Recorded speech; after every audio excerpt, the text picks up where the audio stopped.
So maybe we're the losers. What happened? American Idol losers. We're all losers.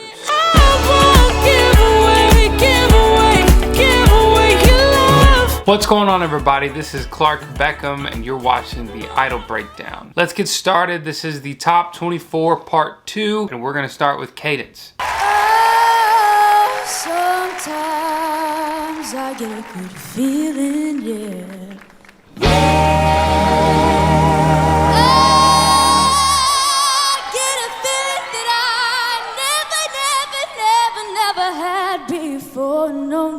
Wow. All right, now here we go again where the judges pretend that they meant what they said in their fake critique. So the fake critique I'm referring to is when the contestant is in the hot seat. Are they gonna make it top 24 or not? We don't know. And then the judges decide to say some fake critique that's not even true to make us think, oh no, they're not gonna make it.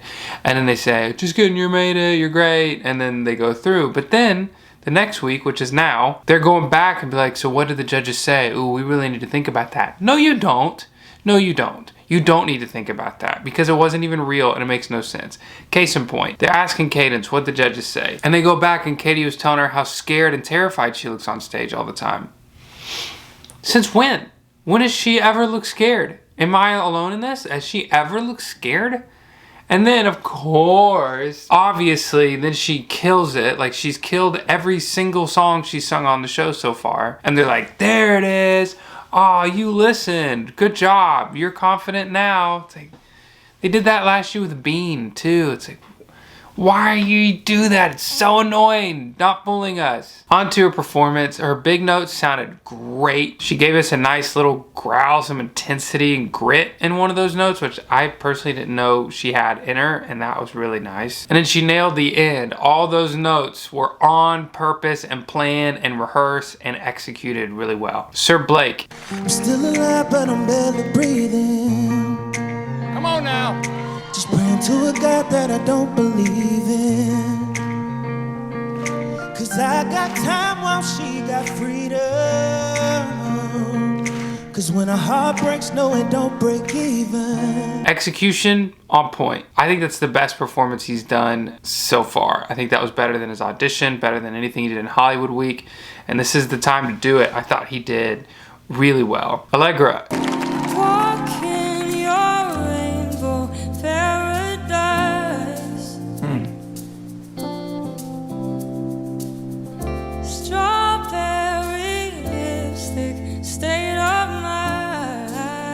Oh.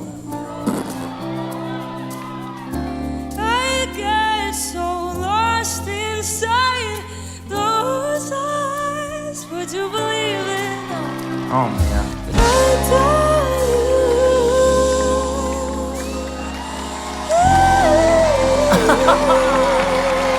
Oh my gosh, Allegra Miles.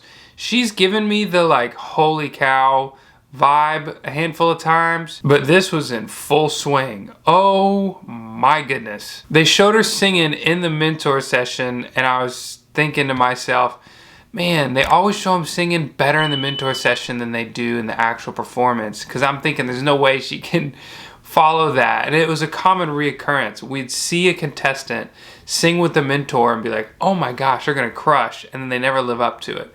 Well, she did. She did. She's got to be careful, like Luke said, about mumbling a little bit. Needs to make sure she opens her mouth and enunciates, but that's such a tiny, minuscule note. It was kind of cool, even though she didn't do that. She is a musical singer. She gets the notes.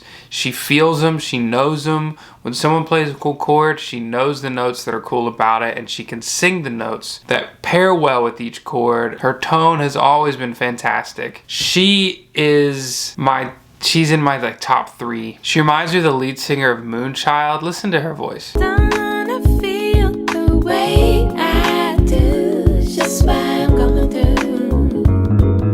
There's a very clear path for you to hear me sing live. You can either come to one of these shows in May, or if I'm not coming close to you, you can hit me up at clarkbeckhambooking@gmail.com and inquire about me coming to your house and doing a house concert. These have been really fun for me, so if that interests you, you can do that. Or if you have an event if you have a church service, if you have graduation ceremony, anything that you need a public speaker for, I'm doing that too. Then we have Kennedy, who dropped out. One of the best singers on the show dropped out. People don't know why. She just up and quit. Now, it's probably because of the contract. You signed the contract at top 24. Now, this is the contract that you sign that is the same contract that they would pick up for the winners. So you are committing to everything when you sign that contract at 24. So maybe she just wasn't into it and didn't feel comfortable and dipped. Now, on my season, you used to sign that contract before the first show ever aired. So if someone didn't sign it, okay, cool, then they just didn't show them at all. But now they're kind of giving the contestant a little more leverage because now we've fallen in love with them and they just dropped out. So that's interesting how they're scheduling that, and this is kind of what happens. We could talk about her performance, but she's not on the show anymore. So I just wrote down she forgot her sunscreen and killed it. Lady K. Right now, he's probably slow dancing with a bleach blonde tramp, and she's trying to get frisky.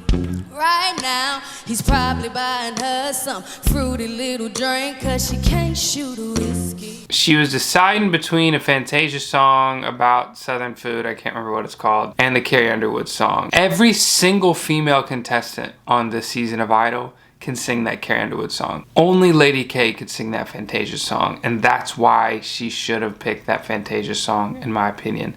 Now, did she nail the performance for Carrie Underwood? Not necessarily. So if she would have nailed it, then maybe I wouldn't be saying that. But it's like she either forgot words or maybe got choked up on some spit. I know that sounds gross, but that totally happens. She kept bowing out randomly in the first verse, and then the last note of the first verse was way flat. But she can afford to do that because she sounds like she sounds in the rest of the song, and I'm not worried about her at all. But a weaker, kind of confusing performance from her. Ava Maybe. You ain't got no kind of feeling inside. Yeah. I got something that sure enough set your stuff on. She starts a little strained and kind of tight up here is what it sounds like. Just too intense, too much. I thought she was gonna murder this song. She didn't quite live up to my expectation, but everybody on the members only live stream watch party chat was dying over it. They thought she was awesome. So maybe I'm alone in that, which I'm fine with because I like her. If you want to listen to this as a podcast, you can click the link in the description below, or you can just type in Idol Breakdown on Apple Podcasts or Spotify. Noah Thompson. There's a place in a party hollow. There no home they can't find. I think this is the best he's done. I thought he sounded great from the top to the bottom, tone, rasp, all of it. I think he checked all the boxes here. This is his best performance so far. Luke says he could win. I never had that thought come into my mind, but I mean, we really have no idea. Until we see what America's doing, we really have no idea. Leah Marlene. Cover me with kisses, baby. Cover me with love. Roll me in designer sheets. I'll never get enough. The arrangement queen. What a sweet song, a sweet performance. She crushed this one. Execution, bro. She is, I've said it before, I'll say it again, she is maybe the most accurate singer I've ever heard in my life. She doesn't miss. Cameron. I see a bad mood writing. I see trouble on the way. I see earthquakes and lightning. I see bad times today. What to say about Cameron? Roller coaster of emotions for me. At first I'm like, what are you doing? Is this a joke to you? Why are you here? Why are we entertaining this? And then I was thinking, you know what? It's just what he does. It's just what he does. He's a crazy lunatic energy guy that just jumps around and flips and does cartoon character things. And I was like, you know, people in the past have done crazier things and become a famous artist, so who am I to judge? And then the other part of the roller coaster in my emotions comes up where I'm thinking, this guy is a caricature. He's a caricature. No one can take him seriously, right? I don't know what to do with this. His voice sounds good, but dude, what is he doing? Remember, I'm doing a live Q&A this Wednesday at 7:30 Eastern, 6:30 Central. Everyone's invited, but only members are going to be able to comment in the live chat to ask questions. So if you want to take part in that, it's $5 a month. You can be a member. I'm going to do these Q&As every week. If you want to join the Groove Crew, then you can click the button that says join. You got to be on your computer though. So make sure you get your laptop or desktop open. Go click the link in the description below or that join button right below the video. Another benefit of being a member is you get to participate in the live watch party where we live stream and we talk about what's going on as I watch and as we all watch the show together. Christian Guardino.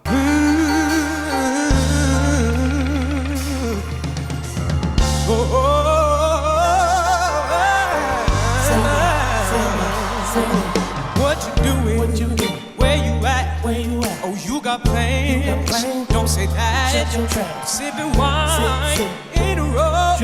I look too good to be alone. This is an example, unfortunately, of someone who murders in what they show of the mentor session and does really great in the performance, but those runs, falsetto stuff that he was doing in the mentor session, oh my goodness, I'm glad they showed it because I didn't know he could do that. And here's the thing, there are a lot of people who can do crazy runs and crazy vocal things off stage. But then can you do it not just when you're placed on stage, but in an arrangement when the lights are shining and you have to shine brightest? Can you make it happen then and fit it where it needs to be? He had opportunities and he tried some runs, but the runs that he tried were way too fast. You can't just fly through notes like that. They'll go right over everybody's head. Every note has to have a deliberate spot in the pocket of what you're singing. One thing I actually am saying, because I know he watches these and I know he's gonna take this well, be careful not to fall flat on some of your big wide open belts. They're just barely under, and if you'll only think about singing on top of the pitch, be fixed like that, no problem. The very last note he sang was a major 7 in the chord. Now, if the band played a major 7 chord as he sang that note, it would have felt more supported, but they didn't. So it's just a standard chord that didn't have the note that he was singing in it, so it kind of made you feel like, is that the right note? Did he mean to sing that? But if they would have played the chord that had that note in it, which could have totally been a vibe in that setting, it might have been more supported and sounded better. But as a singer, you go through rehearsal, you know what chord they're playing. If they're not playing that chord, you probably shouldn't sing that note. Katira. Come on, put your hands together. Yeah. Hey, check it out. My baby's always dancing. It wouldn't be a bad thing, but I don't get no loving, and that's no lie. This is the best she's done, I think. I've been pretty hard on her this whole season, and she gave me nothing to critique. I mean, she was a lot, like she's just running around and dancing, but you can't, I mean, she's not doing backflips and cartoon character moves. She did great. Our premieres have been blowing up, bigger numbers every single week, which has been a blast. So make sure you catch the premiere. It's every Monday and Tuesday on YouTube at 7:30 Eastern, 6:30 Central. Lastly, we have Fritz. There is a swelling storm, and I'm caught up in the middle of it all. And it takes